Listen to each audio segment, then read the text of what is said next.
Prime Big Deal Days is coming October 8th and 9th. Woohoo! Which can lead to involuntary deal squeals, like the infamous deal on a new massager squeal. Yeah! Save big on Prime Big Deal Days, October 8th and 9th. Hey guys, what's up? Welcome to or back to the show. Thank you so much for clicking on today's episode. Today's going to be a good one. It is all about adulting. We'll use that term loosely. I still just feel like I'm running around unsupervised and I should have some sort of guidance. And granted, I totally do. Like, my parents are literally just a phone call away. I was just texting with my dad before I started recording this episode. But I just feel like, I don't know, living on your own as a young adult is weird. College is one thing because you have your house to go back to and there's like set breaks and you know that you're going to go back home for summer. But then once you get a job, it's like, oh, I'm going to go home for Christmas, and then there's no such thing as summer vacation and your furniture isn't at the house that you grew up in, so like it kind of doesn't feel like home. It's really strange. Growing up is weird. And that is the theme of today's episode. So if you're anything like me, you're going to love this episode. If you're in college about to graduate, you're going to love this episode.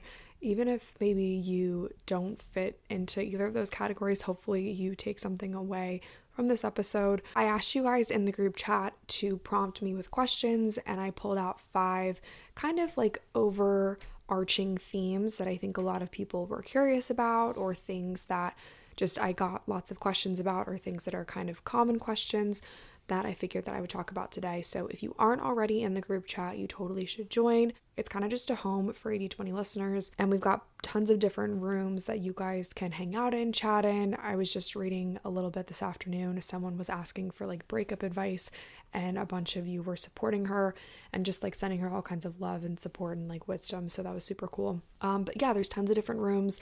There's one for like Get Inspired, where people post quotes. There's one about entrepreneurship and working a 9 to 5. There's one about workouts and food and all kinds of other stuff. So you guys can click the link in the show notes to join the group chat. And there's almost like 1,000 of you in there, which is like literally insane.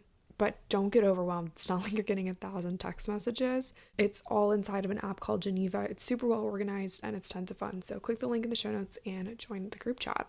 Want to make a podcast? Spotify's got a platform that lets you make one super easily, distribute it everywhere, and even earn money, all in one place for free. It's called Spotify for Podcasters, and here's how it works. Spotify for Podcasters lets you record and edit your podcasts right from your phone or your computer. So no matter what your setup is like, you can start creating today. Then you can distribute your podcast to Spotify and everywhere else podcasts are heard. Video podcasts are also available on Spotify, and when you want to take conversations with your fans to the next level, Q&As and polls are the best way to get them talking. With Spotify for Podcasters, you can earn money in a variety of ways, including ads and podcast subscriptions. Ever since I discovered Spotify for Podcasters, I feel so supported in the creation and distribution of my show. Spotify for Podcasters hosts masterclasses, office hours, and more to help creators develop and fine-tune their skills. I highly recommend you give it a try.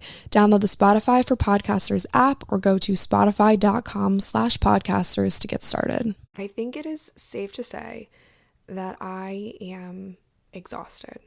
Okay, I just got off the train literally a couple hours ago from a weekend in New York City. And I'm sitting here in our 3rd bedroom. I'm drinking a glass of kombucha. I've got my little Twin Flames hoodie and matching sweatpants on. Not to derail the conversation, but first off, I've been really into just kind of upping my loungewear game, and everything in my closet just kind of needed a refresh, okay? And so I was like, you know what, I'm just gonna get like a little sweat set. And I'm wearing this thing nonstop. If you Snapchat me, I'm probably in this. If you see me on Instagram and I'm in my house, I'm probably in this. If I open the door and you're standing there, you're gonna see me in this freaking black Twin Flames, find your soulmate, whatever the heck the back says, sweatshirt. I've been living in it. It's so nice. I'll link it in the show notes for you guys. Anyway, that's what I look like right now. Hair is freshly washed, which we love. And I'm just ready to chill with you guys, hang out, recap my weekend, and then talk about being a mini adult. This past weekend, I took a trip to New York City with my sisters, And we did a trip like this probably, I think it was 2017, so it would have been 5 years ago. Guys, 2017 was actually 6 years ago. That's confusing. Feels like it was yesterday, but whatever. We took a trip like this for my 17th birthday, and it was one of my favorite memories that I have with my sisters. So when we started talking about taking another trip, I got super, super pumped because whenever the three of us are together, we just have the best time. And I knew that now, as young adults rather than teenagers, it would just be probably more fun, and I was right. So when we went in 2017, we did like the Brooklyn Bridge. I think we did the Empire State Building. We did a lot of touristy things, like we went to the Glossier store. No, maybe we didn't. I don't know. We've done sister trips to New York a handful of times, but anyway, the 2017 one's super memorable, and this one is super memorable too. And I figured that I'd recap like my top 3 moments from the trip, because obviously the whole thing was great. I could talk about the whole thing for hours, but I won't waste too much time talking about it. But I know that you guys do like life updates, and ever since I started to kind of include little anecdotes from my week, you guys seem to really enjoy that part. So in no particular order, one of my favorite moments from the weekend was the fact that we went to a Taylor Swift themed, I'll call it a club, but it was really just like a venue with a DJ, but it felt like a club. And literally, this guy has such a genius business model. His whole thing is called like Taylor Swift Night or something like that.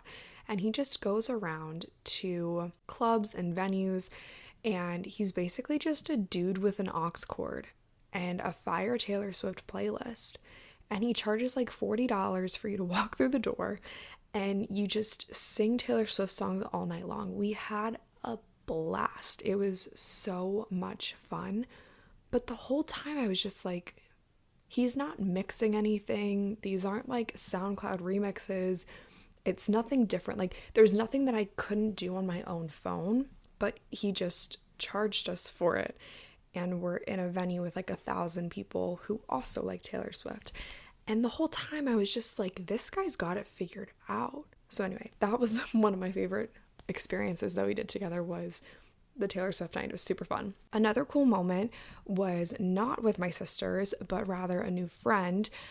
Similar to the Nashville trip, I'm just kind of like meeting more podcast listeners, and I guess I'll just call you guys friends now too. I feel like as soon as we take it off the internet and we actually meet in person, it's like, oh, this is a real person who listens to my show, but obviously reached out because she had something in common with me. So I met up with my new friend Alex, and we grabbed coffee and just talked about work. We talked about life. We compared our, college experiences, and I walked away from that coffee date with a really fun idea that I feel like you guys might enjoy too. And this kind of ties into the theme of adulting too. But as a young professional, I think it's really easy to feel like your voice isn't valued and feel like maybe a little bit of imposter syndrome. And so Alex and I were kind of talking about this, and then we started talking about LinkedIn and how a lot of voices on LinkedIn are Gen Z people as well. And just because you post on LinkedIn, it doesn't mean that you have to be an executive at a company. Literally anyone can post on LinkedIn. So we both agreed that we would post on LinkedIn every day for the next 30 days and just see what happens. And it's all about expanding our personal brand, kind of just finding our voice on a different platform. Obviously, I feel confident here on the podcast. I feel confident on Instagram, but LinkedIn in my head is like a whole different ballgame, when in reality, it's not that much different than anything that I currently do. So why not just challenge myself to post on LinkedIn every day for 30 days? So that is what I'm doing. I encourage you guys to join us too if you're a young professional just trying to work on finding your voice, finding your footing there. This is weird, but I'll have my LinkedIn linked in the show notes, and you guys can follow me on LinkedIn, and we can like inspire each other, drop a comment on my post.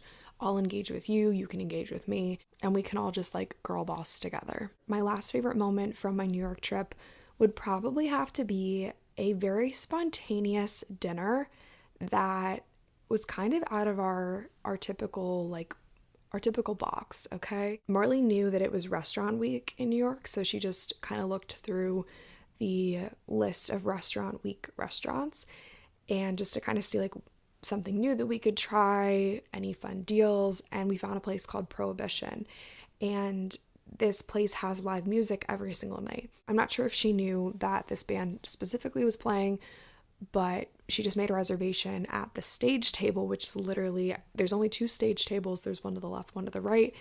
And she booked this reservation at the stage table. We walked in, and it's this band called, I think it was Victor's Vintage Vipers. Victor's Vintage Vipers. And it was so good. It was like a jazz band, and they were just playing all these old songs. They sang like Elvis and just a bunch of like really fun oldies. And we had a blast. There are these guys that I guess are kind of like groupies of this band. And we joked around that it's like their Sunday fun day.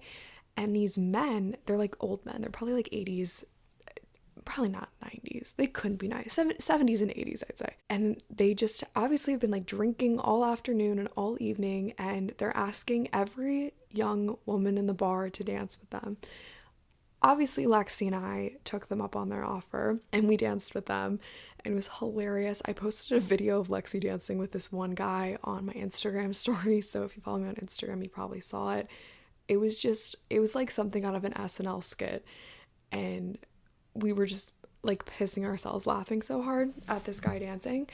And then some guy asked to dance with me, and literally the band could not have picked a longer song to sing. I swear it was like a 5-minute song. It was sweet, sweet old man. But and it's so innocent too. Like, I wasn't gonna turn down these old men. It's one thing if like guys my age maybe come up and they're like, oh, like you wanted, well, I'd say yes then too. But like, it was just old men. Like, it was just this cute old guy. Like, I couldn't say no to him. And so I just danced with him. And then he was like, oh, I'm from France. I'm a dance teacher. I'm not sure if any of that was true. He definitely was from France, but I'm not sure if he was a dance teacher. But anyway, it was just tons of fun. No one was expecting to have like a cool jazz band that night. Also, the food was like really, really good. And our waitress was like, you guys, if you liked this, you would love Friday and Saturday nights, because we have like true artists come. Like, one guy that was there on Friday like just got signed by Sony, and just a whole bunch of other stuff. So she was like, if you liked this, come back. In a nutshell, those were 3 top moments from my trip to New York over the weekend. Honorable mention though would have to be the Friends experience. If you're a fan of Friends, you have to find a Friends experience. I think it's coming to Philly next month, maybe like Texas in the spring. I don't really know, but it was all kinds of Friends memorabilia and props, and they had all the different sets, and it was just super, super cool.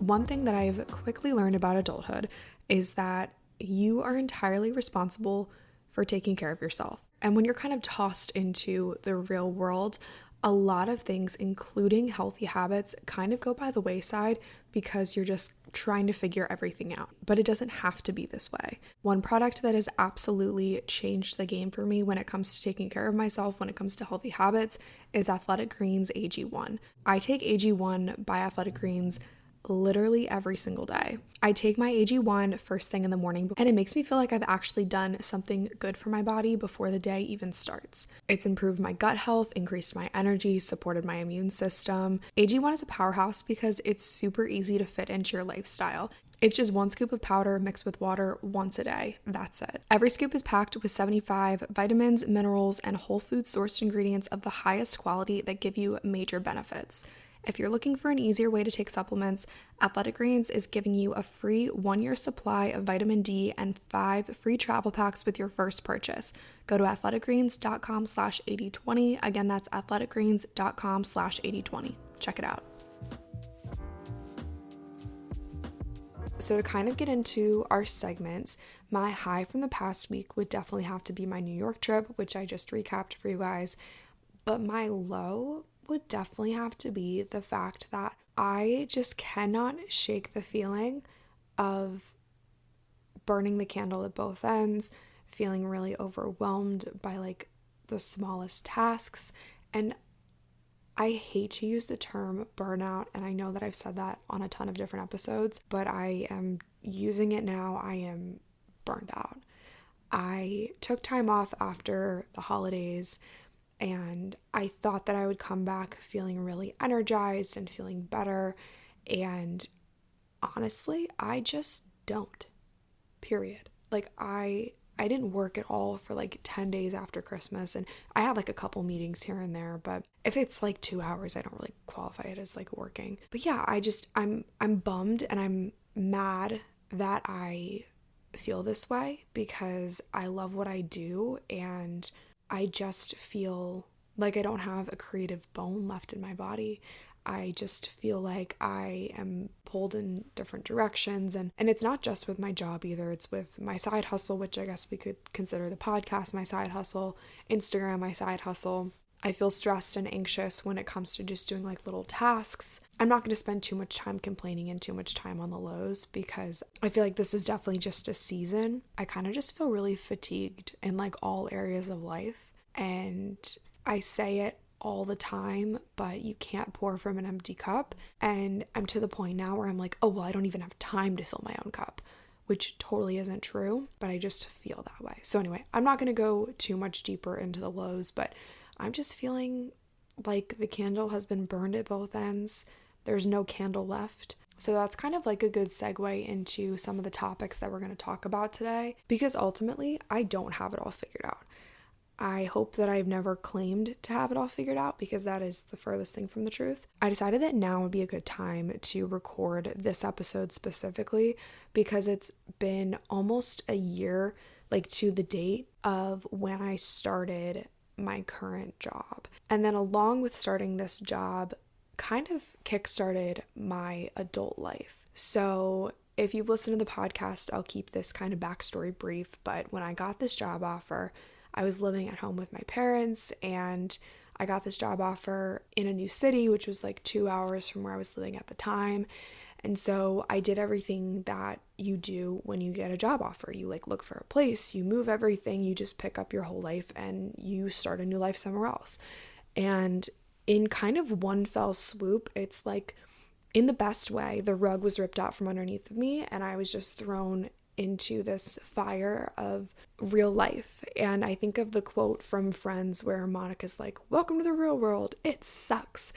And it's just kind of funny because now we're like talking about doing taxes and like renewing leases and, you know, car payments and all this other stuff and insurance. And I'm just like, when did I start doing this? When did I start saying things like follow up and circle back on this? When did I become an adult? And I think it's kind of like a slow roll. And one day you're just like, oh shit, I'm making dinner and I'm going to bed at 8:30 because I have work tomorrow. And okay, I'm an adult. Within the past year, I've had a great time.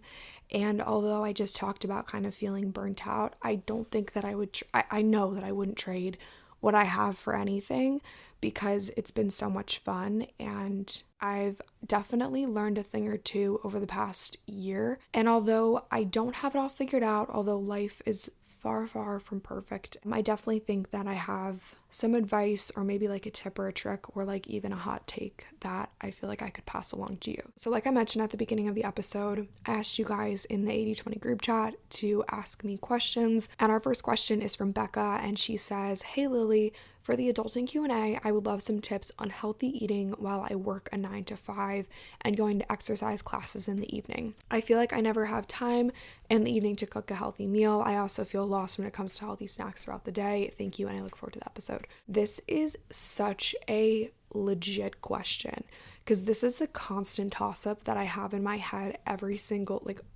almost every single day. Do I work out in the morning and cook dinner, or do I work out after work and eat leftovers? That's literally the conversation that I have in my head all week long. And I think it definitely takes some pre-planning or maybe some meal prepping to be able to do both. Because unless you have someone that's already prepared dinner for you when you come home from an evening workout class, this is like almost impossible. I'm not saying that it can't be done, but I'm saying that it's impossible. Let me paint this picture for you. Say you get off work right at 5. Say your workout class starts at 5:30. You have 30 minutes to drive to the gym, change. Maybe you eat like a Go macro bar or something in between. If you need like a little something. You do your workout class. Let's say it's an hour. You're done at 6:30. Get back to the locker room, gather your things, head out to your car. It's 6:40, give or take 15-20 minutes to get home. It's 7. Okay, and then let's say you want to grab a quick shower and then you start making dinner. Even if dinner takes 30 minutes, you're not eating until 8.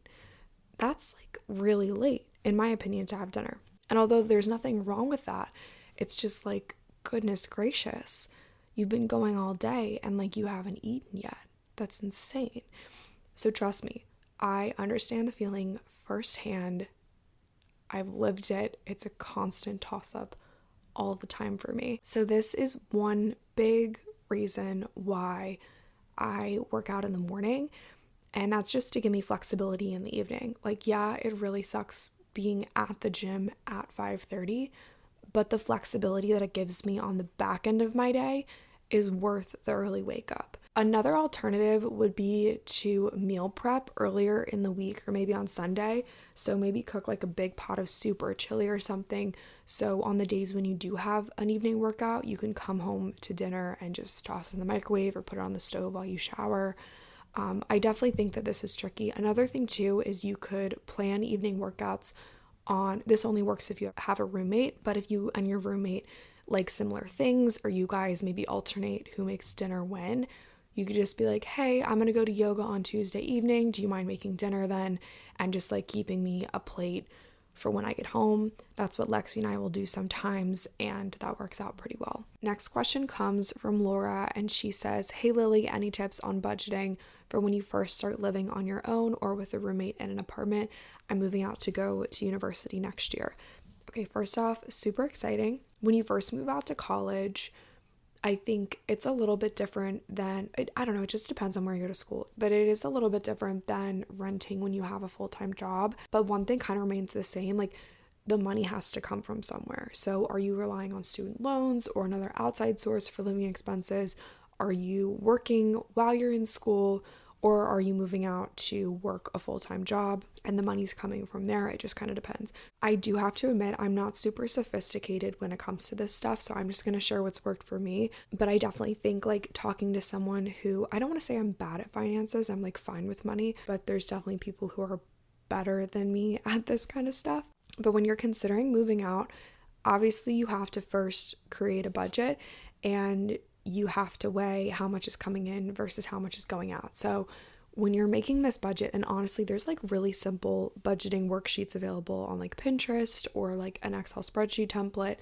But in my opinion, like rent and utilities, they're kind of always first because you have to have a place to live. So figure out how much you can afford in rent. And then don't forget about other essentials too, like food, for example. Like what's your food budget for the week? What's realistic for you? If you have roommates, are you guys splitting the grocery bill or are you each on your own? I don't know, what other like little things am I forgetting? I did like a whole spreadsheet when I first was considering moving out.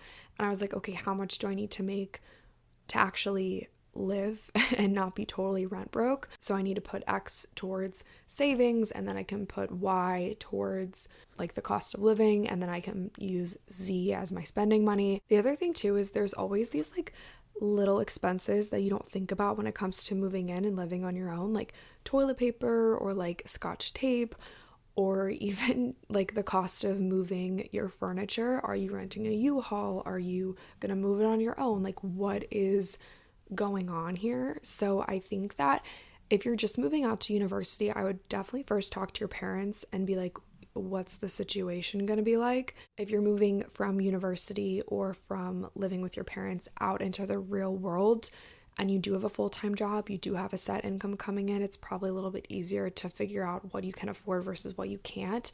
So I would definitely say it's different for everybody, but I would say talk to someone who can kind of advise you in your specific situation, because there's tons of different factors. Just as kind of a little bit of a tangent, but when I went to IIN, the Institute of Integrative Nutrition, there's a tool that they use called the Wheel of Life, and on this, it's basically a circle graph, and there's I think 12 different sections, and each of them is a different area of your life that has to do with wellness. And something on the wheel was financial wellness. And I was super uncomfortable with all the financial wellness things because I I don't know, I think I was just a little young. Even though it was like 2 years ago, I just definitely, I don't know, it just kind of like made me uncomfortable, and I didn't really like it.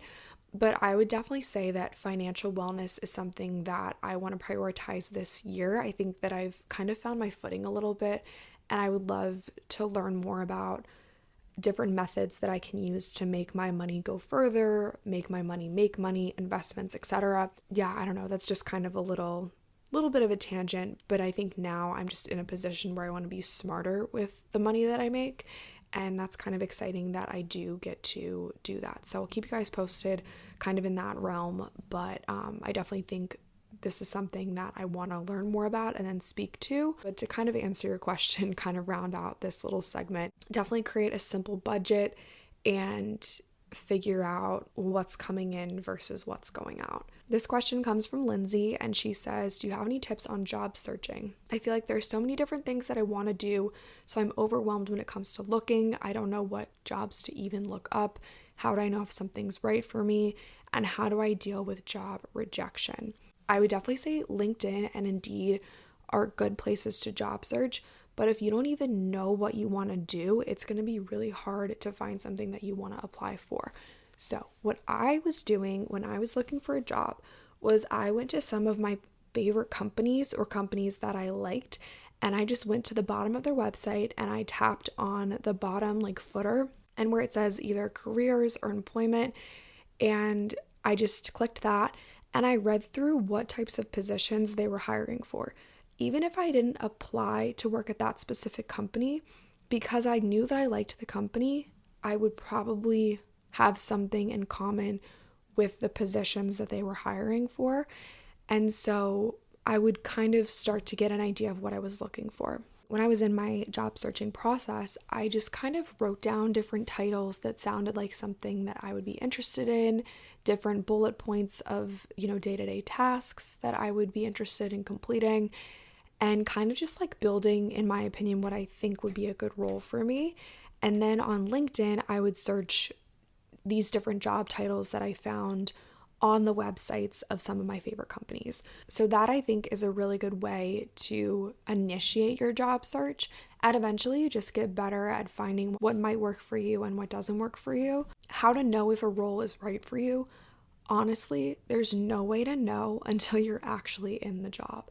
Like the job description could be maybe like a quarter of what you're actually doing, and the job might even like evolve into something completely different, or maybe it is truly just what's in the description and it's a really like cut and dry position. There's no straying from the typical traditional template, but you don't know until you're in the position. So how do you know if it's right for you? Trust your gut, I would say. If you're given an offer and you're not sure if you should take it, trust your gut. And how to deal with job rejection. Don't get attached. If you are job searching and you're like, oh my gosh, I found the perfect role, it's in the perfect city with the perfect salary, and it's the perfect, day-to-day task list, and then you start like searching for apartments and you're, trying to crunch the numbers and figure out if you can live in this one, and, if you get a roommate, you can live in that one, and then you're on Roommate Finder and you're like, I might move here, I'm just waiting to hear back. And then all of a sudden you get an email that's like, oh, I'm sorry, we decided to move in a different direction. Then you're like, shit, what am I supposed to do now? Don't get attached. It's like don't name the puppy. If you're not going to keep it, don't name the puppy, okay? Don't get attached to a job that you don't have. Until you've signed the contract, like offer letter in hand, contract is signed, you don't have the job. Kind of similar to like, I think it's Nick Vile who makes those TikToks, and he's like, just because he holds your hand doesn't mean that he's your boyfriend. Like, same situation here, okay? Next question was just kind of like an overarching theme. A lot of people ask this, but how to make friends as an adult. This could be a whole podcast episode in and of itself, so I will try to keep this one brief. But I definitely think that making friends as an adult is one of like the weirdest things I've ever participated in, because you're not really given a template. I was having a conversation the other day with a friend, and I met this friend at a bar, and had it not been for a couple tequila shots, I probably wouldn't be friends with this person. And we were talking about how you kind of automatically are forced to be friends with people who are in the communities that you're in. For example, if you're in a sorority, you're probably going to be friends with the girls in your sorority. Growing up, you are kind of forced to be friends with the kids on your soccer team if you played soccer. You're friends with your mom's friends' kids, that kind of stuff. But then out of school as an adult, you're kind of just like expected to like network and make friends. But then it's like, how do you network? You don't. I guess you go to a bar and you like just chat it up with people. But that's not necessarily a guaranteed way to make friends either. It's very rare to make friends truly at a bar. So I think, yeah, like going out and having fun is a good place to meet people. Is it the best place to meet like your best friends? Probably not. But I think too, spending time in, let's call them extracurricular activities that you enjoy. For example, maybe if you like yoga, start going to a yoga studio near you, chat it up with the instructors, maybe chat it up with other students. Stay after class, get there early, involve yourself in the different events that they have going on. I think gyms are just a really good place to meet people. Same thing goes with like book clubs or running clubs, or I don't know, I feel like physical activity is always a good way to meet people. It's like that scene in Legally Blonde where she's like, people who work out are happy. I just always feel like people who are involved in like physical exercise are relatively friendly, and so I'm like not afraid to chat it up with people. So I would definitely say that going out and going to the gym have brought me some of my friends. So if you don't like either of those activities, find an activity that you do like and see who you meet. Last question comes from Amber, and she said, hey, I would love for you to talk about how you manage having your own house/apartment as I struggle to make it mine and keep it organized. This is a great question. So I rent, and we're actually not allowed to hang anything on the walls. And so it looks like bare bones in here. It definitely does not look the way that I wish it looked. And we also don't really have a very large furniture budget.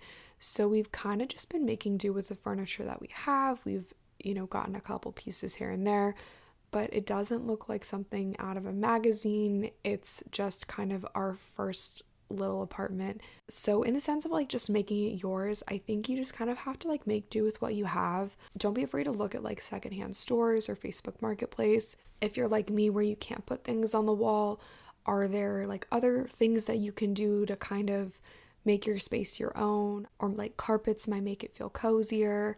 Just finding like little ways to add personal touches without breaking the rules, I think is really important. I definitely think that this year a priority for me would have to be making the space feel more like a home, because I don't really think it does. We've been here for about a year, but I still wouldn't say that it's how I want it to be. So that's definitely on the to-do list this year. And then as far as keeping it organized, I gotta be honest with you, I'm not the best at this. Lexi is kind of like, she's really good at keeping this place organized. I am definitely way less flexible than she is, so I'm super happy that I'll come home sometimes and she's like picked up the living room. I would definitely say that I'm good at keeping the kitchen clean. I always prioritize making sure that I've done the dishes, and even if I don't have time to actually put them away, they're like clean and drying by the sink, or the fork is in the dishwasher. So splitting things between roommates I think is really, really helpful, and just understanding with your roommate that sometimes you might be running late, or they might be running late, and they might leave something in the sink, and like if that bothers you, you're just gonna have to get over it. I also think that having some sort of dedicated cleaning day is super important. So a lot of people talk about doing a Sunday reset, but I personally prefer like a Thursday or a Friday reset, because then you're not like dedicating an entire Sunday to cleaning your house. You can just do like a little bit every night throughout the week, and then maybe pick one weekday evening where maybe you cook a nice dinner, you like pour yourself a glass of wine, and then you spend like 45 minutes to an hour just picking up your house. I think that's really important. Just kind of keep in the back of your mind that the more you pick up after yourself throughout the day, the less you'll have to do later on. But in the same breath, if things start to get wild and out of control, that's okay too. But like, catch it early. Don't let things literally pile up. be like, okay, you know, by this weekend, I'm going to have all the laundry done and put away. Granted, by, you know, Monday or Tuesday the next week, you might have laundry rotating through again, but at least it's done for like a day and then you can like make it messy again. It's definitely an ongoing thing. It's an endless cycle of laundry and dishes and vacuuming the house and just getting shit done. But once again, that's just part of adulting that you just kind of like learn to juggle. But I definitely think like prioritizing picking up after yourself and then maybe prioritizing like one or two other items. For me, that's making sure that I always have clean sheets and clean pillowcases. So I wash my sheets like once a week and my pillowcases like every 3 days. And then I always make sure, or at least try to make sure, that I don't leave dishes in the sink, because coming home to dishes in the sink is like, in my opinion, one of the nastiest things. All right, you guys, so that is it for today's episode. I hope that you enjoyed it. If you did, be sure to leave a 5-star rate and review, and that just helps more people find and listen to the show. Love you guys lots. Have a great rest of your week, and I will talk to you next Thursday. Bye.